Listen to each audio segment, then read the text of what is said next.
In the history of the United States, no event has left a deeper scar or a more profound legacy than the Civil War. It was a conflict that pitted brother against brother, father against son. By the time the smoke cleared, over 750,000 Americans lay dead, a number greater than all other American wars combined until the Vietnam era. But how did a nation founded on the ideals of liberty tear itself apart less than a century later? To understand the war, we have to look at the peace that preceded it. Between 1803 and 1850, the United States was growing at a breakneck pace. Through the Louisiana Purchase and the war with Mexico, the country tripled in size. But with every mile of new territory came a poisonous question. Would these new lands be free, or would they be slave? By the mid-19th century, the North and South were effectively two different worlds. The North was industrializing, filled with factories, immigrants, and a growing abolitionist movement. The South remained agrarian, its entire economy and social structure built upon the backs of millions of enslaved people producing king cotton. For decades, politicians tried to put a bandage on this wound. They passed the Missouri Compromise and the Compromise of 1850. They tried to balance the number of free and slave states. But the Fugitive Slave Act, which forced Northerners to return escaped slaves, enraged the North. The moral divide was becoming too wide to bridge. The breaking point arrived in November 1860. Abraham Lincoln, a member of the newly formed anti-slavery Republican Party, won the presidency. To the South, Lincoln wasn't just a president, he was an existential threat to their way of life. Before Lincoln even took the oath of office, 7 Southern states seceded from the Union, forming the Confederate States of America. They elected Jefferson Davis as their president and seized federal property. Lincoln made his position clear. The Union was perpetual, and secession was illegal. The Cold War turned hot on April 12, 1861. Confederate forces opened fire on Fort Sumter in Charleston Harbor. The Civil War had begun. On paper, the North, the Union, should have won easily. They had the factories, the railroads, and a population of 22 million against the South's 9 million, a third of whom were enslaved. But the South had better military leadership, including the legendary Robert E. Lee, and they only had to fight a defensive war.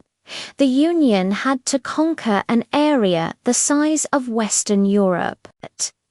In the beginning, everyone thought the war would be over in 90 days. It was almost romanticized.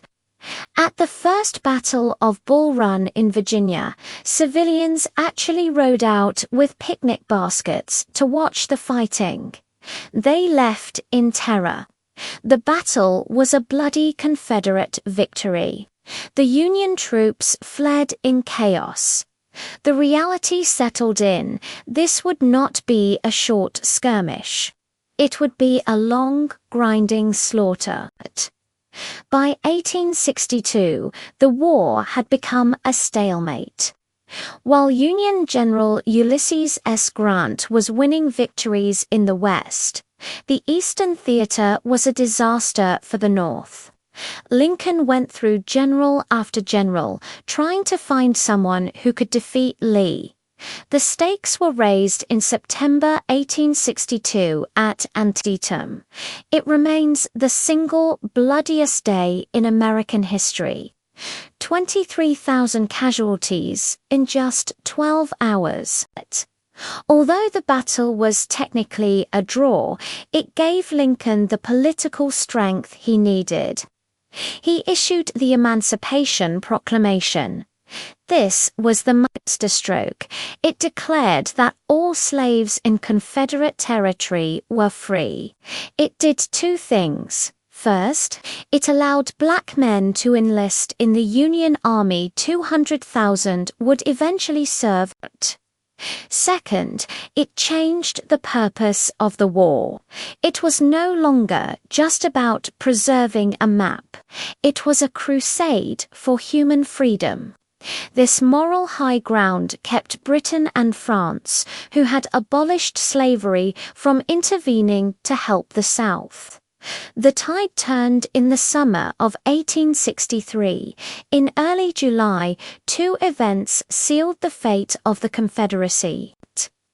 In the West, Ulysses S. Grant captured Vicksburg, giving the Union total control of the Mississippi River and cutting the Confederacy in half.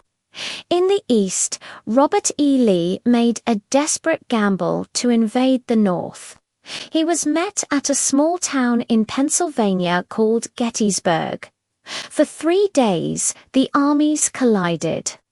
It ended with the disastrous Pickett's Charge, where thousands of Confederates were mowed down in open fields. Lee retreated. He would never invade the North again. Months later, Lincoln visited that battlefield. In just 2 minutes, he delivered the Gettysburg Address, redefining the war as a test of whether a nation dedicated to the proposition that all men are created equal could long endure. By 1864, Lincoln finally found his fighting general. He promoted Ulysses S. Grant to command all Union forces. Grant's strategy was brutal but effective, total war, while Grant pinned Lee down in Virginia. General William Tecumseh Sherman marched through Georgia. Sherman didn't just fight armies. He destroyed the South's ability to wage war. He burned railroads, seized crops, and captured Atlanta. This victory helped Lincoln secure re-election in 1864, proving the North was committed to seeing this through to the end. By April 1865, the Confederacy was collapsing. Their supplies were gone, their soldiers were starving, and their capital, Richmond, was in flames. On April 9th, at Appomattox Courthouse, Robert E. Lee formally surrendered to Ulysses S. Grant. The Union was preserved, but the celebration would be short-lived. Less than a week after the surrender, on April 14th, Abraham Lincoln attended a play at Ford's Theater. He was shot by Confederate sympathizer John Wilkes Booth and died the next morning. The man who had guided the ship through the storm did not live to see the port. The aftermath of the war was messy and painful. The 13th Amendment was ratified later that year, forever abolishing slavery in the United States. 4 million people were moved from property to citizenship, but the era of Reconstruction that followed was fraught with difficulty as the nation tried to integrate the former slaves and readmit the rebel states. The Civil War defined modern America. It settled the question of whether the United States was a collection of states or a single, indivisible nation. It ended the institution of slavery, but it did so at a terrible cost. It is a history that serves as a reminder of the fragility of democracy and the high price of freedom. Thanks for watching. If you want to see more breakdowns of history's pivotal moments, make sure to like and subscribe.